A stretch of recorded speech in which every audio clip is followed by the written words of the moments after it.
Hey guys, my name's Ben Howard, and we're back out here at Century to try and shoot 10 under par out here again. If you haven't seen this series before, like I said, I'm trying to shoot 10 under out here at my local course. And if I'm able to do it today, I'll be giving away this Ganenberg Cloud Breaker. Going into this round, the only thing that's really changed is something you would have noticed if you've been watching my channel recently.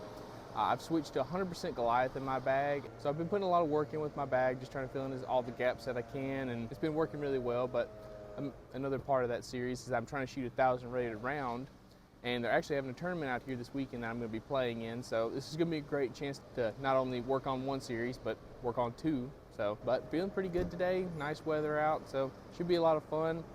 It looks like we do have a bunch of people starting on hole 1, so I think I'm going to just start on hole 9, play through the back 9, and then come back and play the front 9. Yeah, so y'all wish me luck, and let's get in the round. All right, guys, so like I said, we're starting on hole 9, par 3, 250 feet, just right there. Going with the straight putter, just straight at it.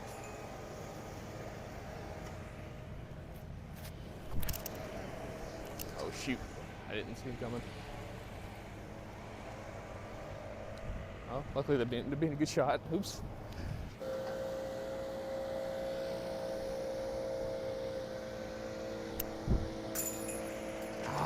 Dang it. All right, guys, so for hole 10, got a par 3, 260 feet. You see it right here. Josh from Goliath actually sent me this beat up OT gyro. So I want to give it a shot real quick. Just going to throw it just out to the left. Maybe on a touch of Anheuser with a good amount of height. Just let it ride to the right. Oh, well. Worked out better than it should have. Sorry if it feels like I'm rushing today. I got started a little bit later than I normally do.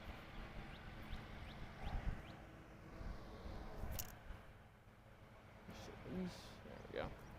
But yeah, just trying not to let it affect me, because I know I've got plenty of time. It just feels like I don't.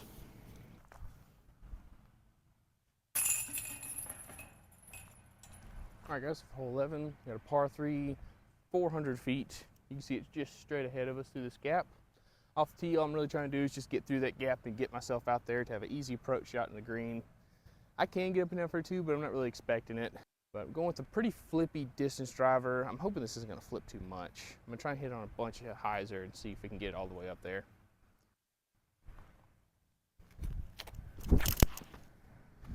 Nope. Oh, and a great kick too, nice. That should be a pretty easy up and down. Let's get in front of it. Oh, that works.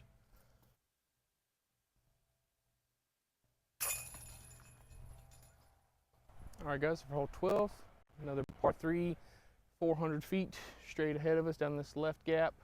This is the one slot in my bag I really haven't filled in yet, is that like hyzer flip to turn over fairway driver that'll push straight a majority of the flight. So I'm gonna try this teal arc flat on the left side, see if I can get to bend back to the right and then finish near the end.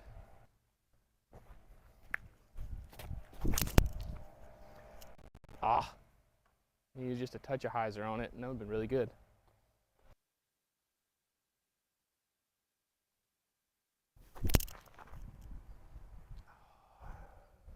Keep going.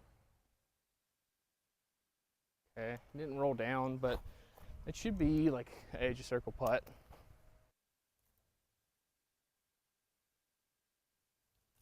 No, dang it, a little too high. All right, guys, so for hole 13, we've got a par 3, 265 feet. Basket's up here behind this tree. Biggest thing to pay attention to those, there's a creek off to the left that's out of bounds. So you want to throw a hyzer, but with something that's going to come into the green really soft and not skip or do anything crazy. So I'm going to go with a straight putter, throw it on some hyzer out to the right, just let it gently fade off to the left. Do need to be careful though, because we do have a right to left wind. So it's going to kind of push it towards that water, but just got to make sure I give it the right width and the right height, and we'll be fine.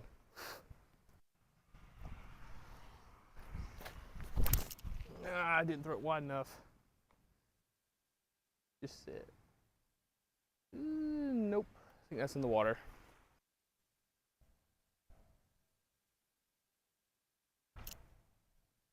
Oh man, felt good out of my hand. All right, guys, for hole 14, we got a par 3, 290 feet. You see the basket just dead straight ahead. Biggest thing to pay attention to, though, is we've still got the creek on the left, and we've got a double Mando off the tee. After taking those last 2 bogeys, I need to birdie out from here. Or, well, I can take 1 par, which I would have to save for hole 3 probably. But if we birdie out, we can go ahead and do it. So for this hole, we're going with the overstable fairway driver, throwing some Anheuser, try and get it to flatten out and either go to the right side of the split tree or go between it if it works out that way. Then have it cut back to the left and hopefully finish near the basket. But as long as we're not in the creek off the tee, I don't really care where it ends up.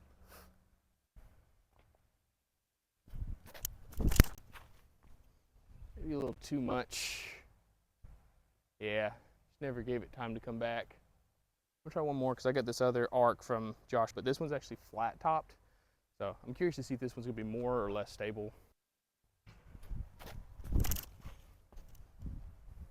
Oh, that's much more stable. Uh-oh. Might have just lost it in my first throw with it.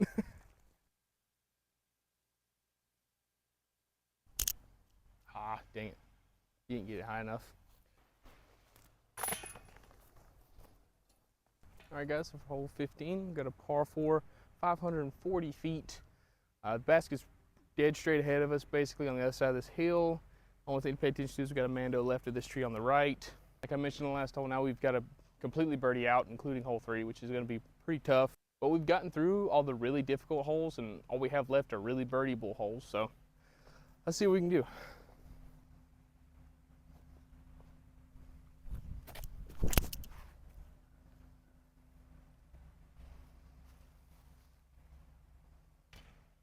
Oh yeah, that's perfect. I threw that drive exactly like I wanted to. I'm up here to where I can actually see the basket, which is always nice to be able to do on this hole, but still got to get up and down.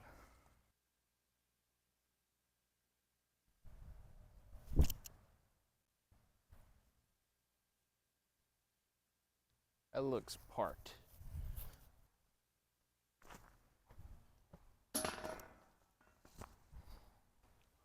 All right, guys, so for hole 16, we got a par 3, 220 feet. You can see the basket up here tucked off slightly to the left. Nothing in the way at all except for like this one branch that hangs over, but I'm just gonna go with the really overstable mid-range out to the right. Just let it skip up, get up there in the circle.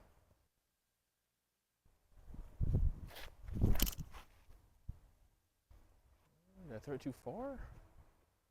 Nope, that's perfect.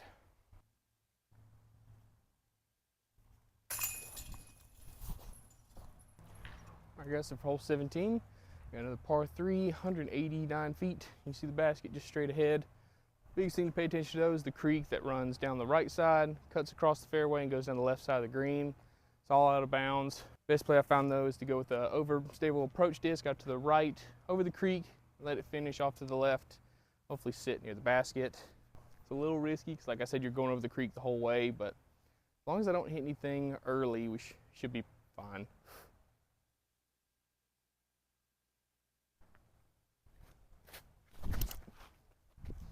Get across. Ah, that's it, that's it. It's just a little short, but I think we stayed in the rocks right there, so I should have like a 40-ish foot putt, something like that.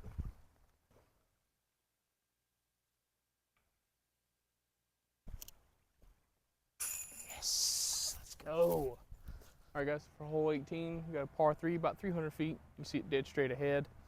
Biggest thing to pay attention to though is the fencing on the left, right, side and behind the basket is all marking the out of bounds. I'm gonna go with the neutral fairway driver. We've got a right to left wind, so hopefully it'll kind of hold it over and keep it from flattening out and pushing straight, at least until the very end of the flight. But just gotta be careful because this does play a little bit farther than it looks.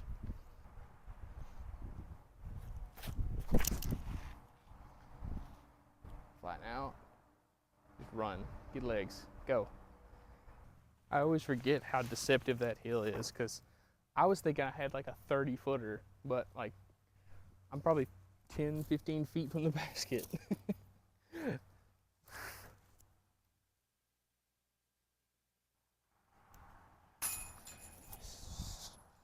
All right, guys, so made it back around to hole 1. This one's a par 3, 260 feet. Basket's down this way, tucked slightly off to the left. You can actually see the circle one tassel straight ahead of us. So if I throw it dead straight, it's gonna give me an inside the circle putt basically. So just going with a slightly overstable mid-range. Just give myself a putt at this one.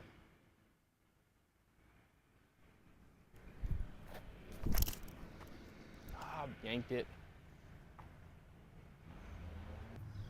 Let's go ahead and throw this in, keep the dream alive. Fade, fade. Oh, dang.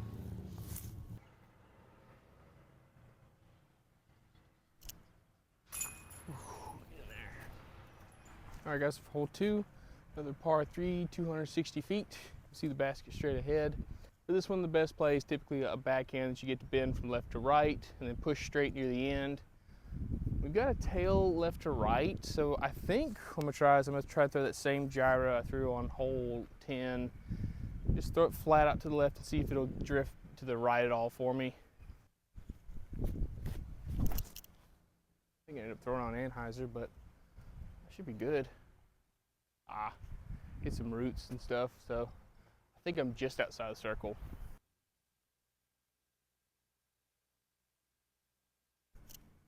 Fade. All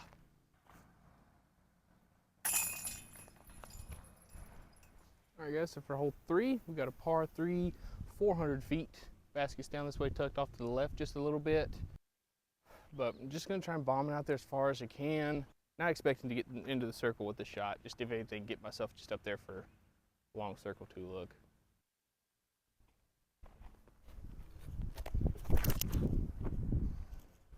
Uh-oh. Did it switch? Okay, weird. I thought it was a tailwind, and then I felt a headwind. I can't tell what the wind's doing. When I was walking up, it was a headwind, and now it's a tailwind again. Who knows? Did get up here really far. Like, this is one of the farthest drives I've thrown in this hole. Let me just go ahead and chuck this in. Get out of here with the birdie.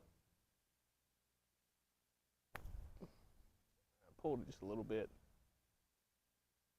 That's fine.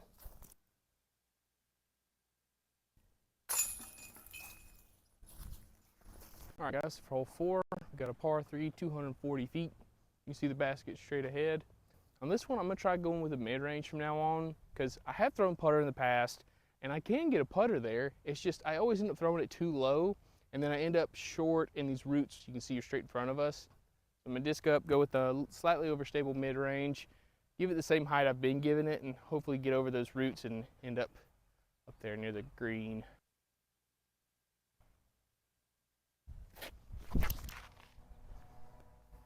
Get in the bucket. Okay, good branches.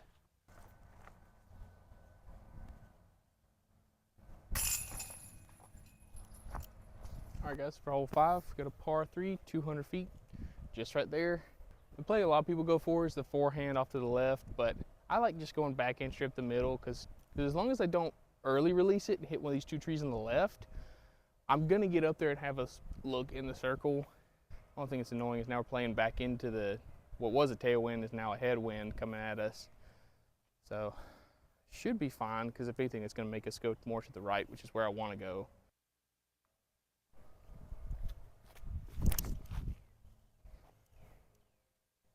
Just like that. Oh yeah, great route too.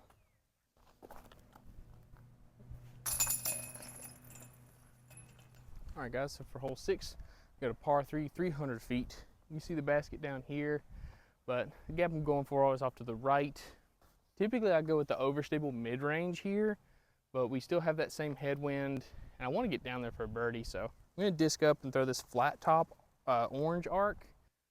The only thing I'm scared about is it's just going to be too much disc, and I'm going to end up past the basket, but if I do that, oh well. Hold it a little bit.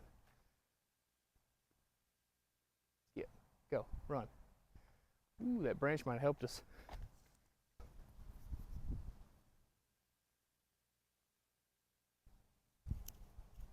Yes, nice. All right, guys, so for hole 7, we got a par 3, 230 feet. You can see the basket down here, straight ahead of us. I'm just gonna go with the overstable approach disc out to the right, let this finish off to the left, and just try not to throw it into the swamp behind the basket.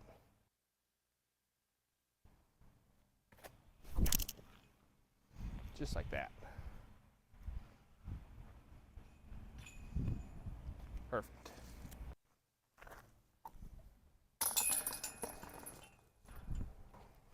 All right guys, we're on hole 8, final holes video. This one's a par 3, 207 feet. You can see the basket just dead straight ahead of us, but since we got all this room out to the right, I like to go with the overstable mid-range, just high, flat, let it crash into the green. Still have a headwind, but this isn't a bad hole for a headwind because if anything, it's just gonna lift it and keep it from going too far. It should help it finish off to the left. I just gotta make sure I throw this flat and high.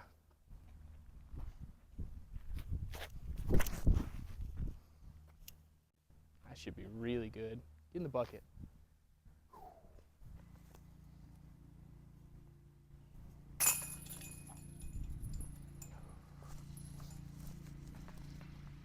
All right guys, that finished up our 4th attempt, and man, that is the best I've played throughout this entire series. I am so happy with how that turned out, but it's so frustrating considering that, yeah, I think I shot 7 under, which is the best I've done so far, and started out, what, like 2 over through 5? Like if I would have made the putt on 9 and then not bogeyed, I would have done it in this attempt, which is so frustrating, but I mean, yes, you got to account for stuff like that, simple mistakes, and there's always the case of like, would I have played that well if I was even or 1 under through the first 5 holes like that?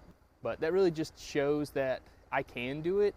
I'm just going to have to play well through that, like 5-6 hole stretch right at the beginning of the back 9, and then actually score on the front 9. Like I can do it. But that's the whole reason for the series, is that I want to work on my ability to execute in those pressure situations and execute while I'm on like a heater, while I'm on a roll, and be able to put together 3, 4, 5 whole stretches of birdies. But I'm really looking forward to being able to play the tournament out here. Should be similar conditions, so hopefully I'm able to do then what I did today. And I should have that tournament recap out on Tuesday. Y'all wish me luck, and thank y'all so much for watching. Please like, subscribe, and y'all have a good one.